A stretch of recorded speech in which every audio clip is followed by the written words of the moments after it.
Ebbene, nella Trinità di Enguerrand Quartò, lo Spirito Santo dipinto nella sua classica immagine di colomba, ex Patre Filioque procedit.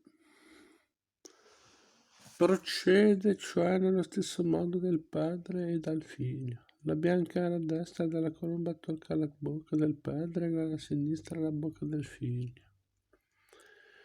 Ma non meno straordinaria è l'idea di Enguerrand di rappresentare padre e figlio come due uomini giovani e belli, nel fiore degli anni, come un Adamo gemello dell'altro. È Dio che assomiglia all'uomo e non viceversa. Si coglie in questa geniale idea tutta la pienezza e tutta la compiutezza di quella visione umanistica integrale che in pittura, come avevamo detto, era partita da lontano. La Trinità incorona la Vergine, la Madonna non ha la tradizionale veste bianca ma indossa un sontuoso vestito di damasco dorato con motivi rossi ricamati. Sulla veste d'oro è drapeggiato un ampio manto azzurro che lascia intravedere un interno bianco. Dipingendo la Vergine, Enguerrand deve aver pensato ai volti della sua infanzia, a Christiane Pintelot, alle ragazze della terra della sua gioventù e soprattutto al viso che non era riuscito a dimenticare della Pulzella. La Vergine ha la pelle bianchissima, lo sguardo ispirato e il colore degli occhi, dal taglio stranamente allungato e intensamente blu. I capelli che incorniciano l'ovale del volto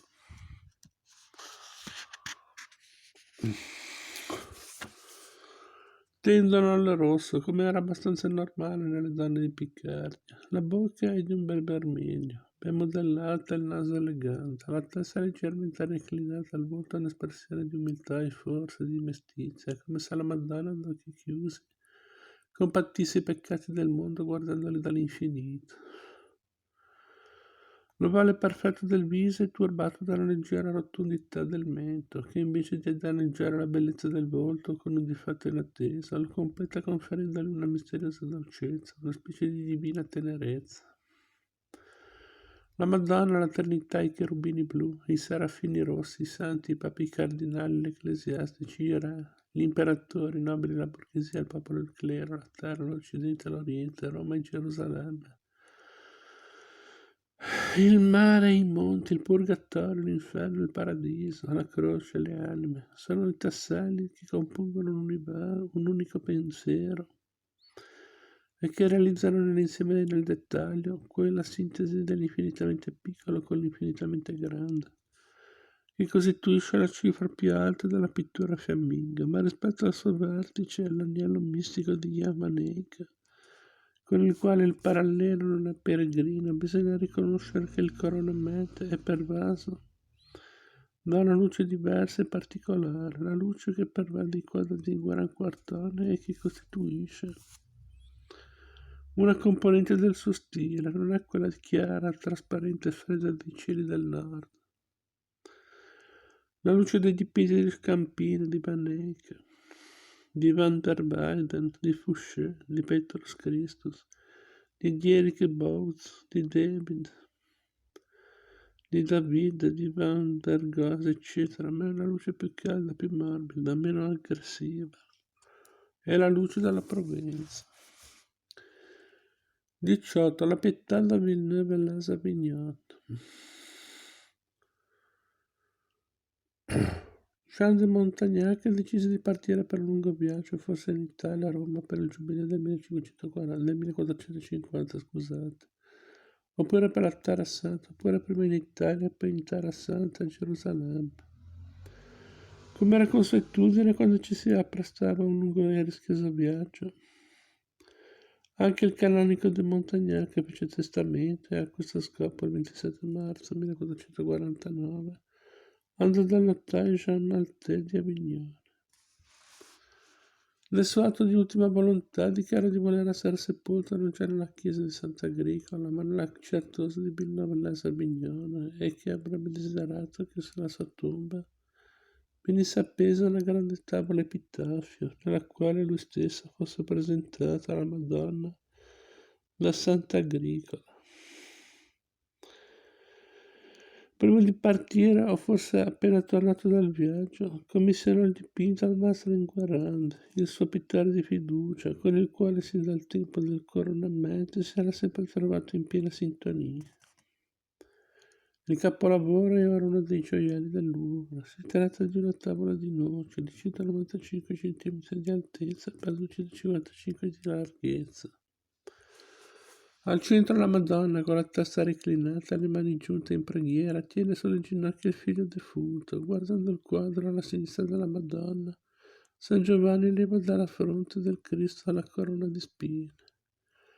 Alla destra la Maddalena piange, asciugandosi gli occhi con un panno. Alla sinistra di San Giovanni inginocchiato il canonico de Montagnac.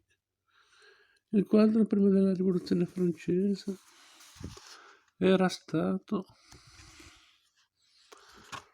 conservato alla collegiata di Notre Dame a Villeneuve-les-Avignon. Dopo il suo ritrovamento venne trasferito al piccolo museo dell'Ospizio di Villeneuve. Nel 1904 fu portato a Parigi, all'esposizione dei primitivi francesi, e provocò l'esplosione di autentica ammirazione generale, nonostante nessuno sapesse chi ne fosse l'autore. Venne acquistato dal Louvre ed esposto come dipinto dell'ignoto maestro della Pietà d'Avignon o della Pietà di Villeneuve dell'Es-Avignon. Solo recentemente, nei primi anni '80, le analisi comparative e stilistiche di Charles Tiening hanno dimostrato in maniera difficilmente oppugnabile che l'autore della Grande Pietà è il Guerra Quartone. Sul fondo oro, che è il colore della gloria di Dio, nella parte superiore del quadro, vi sono delle iscrizioni con lettere dipinte a puntini bianchi in alto rilievo. Obos Amnes, qui transitis per via attendite et videte siest dolor sicut dolor meus. Il Cristo ha un'aureola di ragino senza iscrizioni entro le aureole della Madonna, Virgo Mater, di San Giovanni Giovan Evangelista e della Maddalena, Maria Magdalena. Sono sottilmente dipinti fiori simbolici, fiori e foglie d'ortica, simbolo del dolore per la Madonna, di Isopo, simbolo di umiltà per San Giovanni, di Garofano, simbolo dell'amore puro per la Maddalena.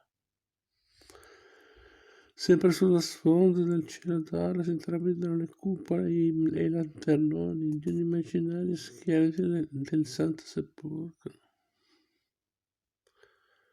Di un'immaginaria chiesa del Santo Sepolcro con minareti sormontati dalla mezzaluna e balconi per il muezzin. Erano pochi allora quelli che avevano visto Daviso, Gerusalemme o qualche città musulmana. Forse solo Yavannek fra i fiamminghi. Ha fatto un viaggio in terre così lontane.